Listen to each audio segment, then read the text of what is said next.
first we take a coffee bean, then we open this cover bean, then we put the coffee.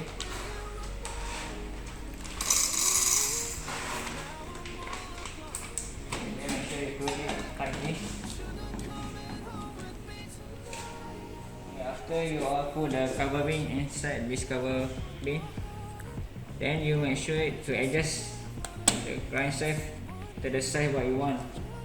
Okay, make sure you adjust it to the size which size you want to adjust.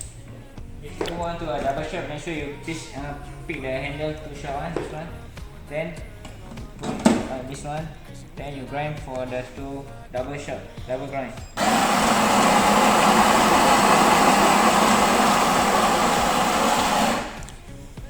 After finish the grind, make sure you turn it 3 times, okay?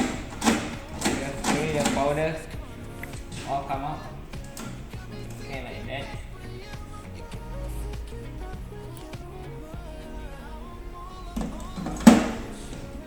Then you make sure to turn it straight.